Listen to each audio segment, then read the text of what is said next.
Hi guys, I've been so busy lately. I keep planning on recording videos, and I'm actually making some trades, and I never remember to actually make the videos.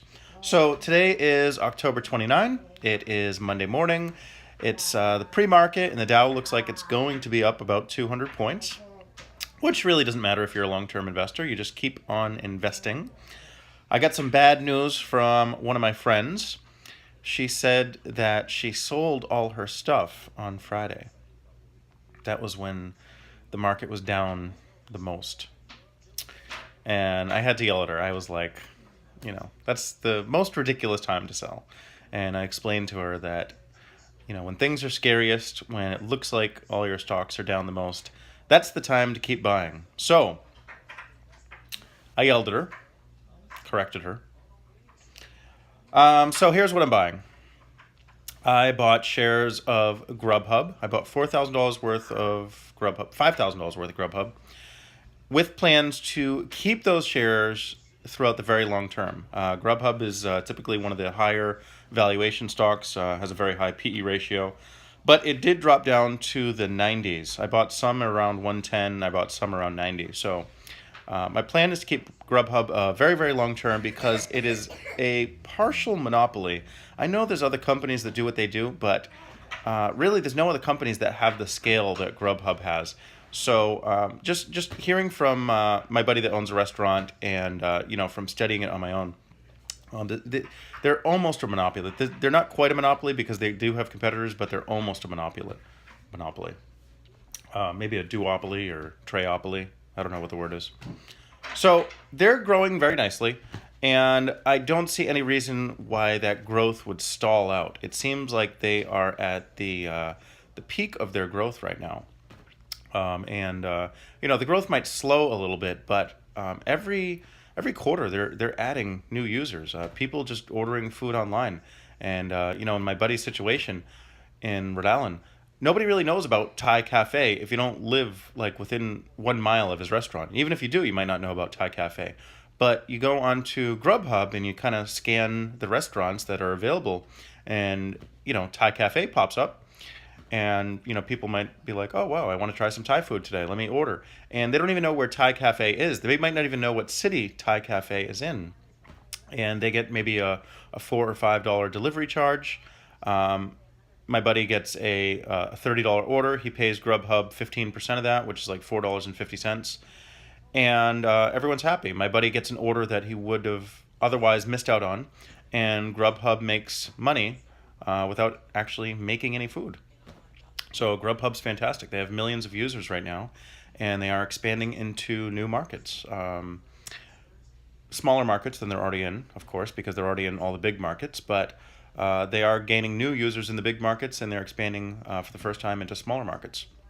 So Grubhub is one I'm keeping for the long term, and I had the shares to, I had the chance to buy shares at a discount with plans on probably buying a few more shares. So I want to keep my stake in Grubhub at least around $4 or $5,000. So if it dips, I'll probably buy even more shares. Same goes for Align Technology. They recently dropped to around 220. I think they're around 230 a share right now, and they were in the high 300s. But when they dropped down to 220, I said that's way too cheap. It got them around the 60 or 65 PE ratio. So normally that would be a lot to spend for a company. And I know some people, some new investors are scared from a particularly high share price, like $220 a share. But this is a very, very high quality company.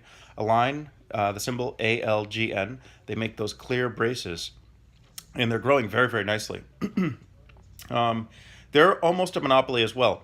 Again, I wouldn't call them a pure monopoly because you do have other chances to get braces when your teeth are crooked, and millions of people have crooked teeth, and millions of kids have crooked teeth. So there's always going to be demand. There's always going to be growth, at least for the next bunch of years. So Smile Direct Club is coming out with clear braces.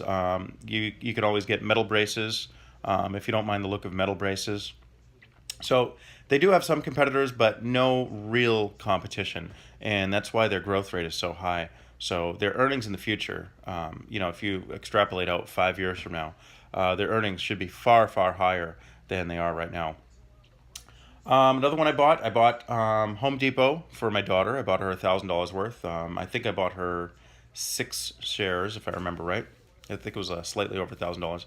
Home Depot was around 215 a share, and it dropped down to 171, 172 a share. So that's a perfect example of a company that if you did own shares before, and it looks like you're down a lot of money, you're down to 172 a share, and you're down 15-20%. It is absolutely not the time to be selling. It's the time to be buying. Home Depot is a company that will be around years from now. 20 years from now, Home Depot's still going to be around, still selling home improvement goods. Their online division is growing like crazy. They're growing 20-something%. Their same store sales are growing 3, 4, 5, 6, 7, 8, 9%, somewhere in the single digits. They're doing everything right. They're not really building new stores anymore, but they are growing sales, growing revenues, and they pay a good dividend. They've been raising their dividend every year. So Home Depot's a terrific company. So chance to buy shares on the cheap. I did buy 10 shares for myself through the Robinhood app, which I will put the link to the Robinhood app in the description below this video, because if you use the link, you get 1 free share of something. Sometimes I hear about people that watch my videos, they get the Robinhood app, and they didn't get a free share of anything. I know the share's a share of something stupid like Groupon, but whatever. It's a free share. Yeah, so Home Depot took a big drop. I bought my daughter something else. I forget what it was.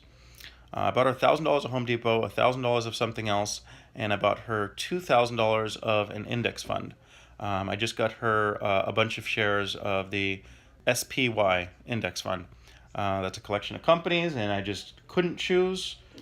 And I didn't want to choose, to be honest. I just wanted her to have more exposure to a general index fund, because I think overall, when she goes to college 16 years from now, the S&P 500 is going to be far, far higher than it is right now. Let's see. Microsoft took a little bit of a dip. I see no reason at all why Microsoft earnings aren't going to continue to go up, up, up. Microsoft is killing it in the cloud space. Oh, PayPal. I'm kind of get my cheat sheet off TV, seeing what I bought. PayPal. I bought more shares of PayPal. I also bought long-term Leaps, which is a call option over a year. I paid $2,600 for one option in PayPal. PayPal had their earnings call recently, and they added 9.1 million users. So now I own a few shares of PayPal. I own a few call spreads of PayPal. But I'm really excited because I pulled the trigger, and even though PayPal is not super cheap right now, I pulled the trigger and I bought a long-term option. Paid $2,600, strike 70. So 26 plus 70 is 96. So by 2021, about 2.5 years from now, PayPal has to be more than $96 a share for me to make money. I think it can absolutely do that. PayPal is growing their earnings in the 20% range, and they are really adding users. So I don't know what their growth is going to be in the future, but I'm pretty sure they're going to be growing really nicely. Most of their business does not come from eBay anymore. Actually, a very small percentage of their business comes from eBay. They are actually partnering with Walmart, and people aren't going to be using PayPal to buy their goods, but they can use PayPal at Walmart stores if they don't have a bank account and they want to have access to a digital wallet type of thing. So we'll see how that goes, but I think more so than people using that, I think it's just going to be nice to have the PayPal name in Walmart. And I think maybe in the future, maybe this year, maybe next year, maybe 2 years from now, there's going to be an announcement that you can buy stuff at Walmart using PayPal. And if that happens, millions, hundreds of millions of users, hundreds of millions of new users are going to be using PayPal. So I think there is potential for some very, very good news in the future. We already have good news every quarter, but I think there's potential for very, very good news from PayPal.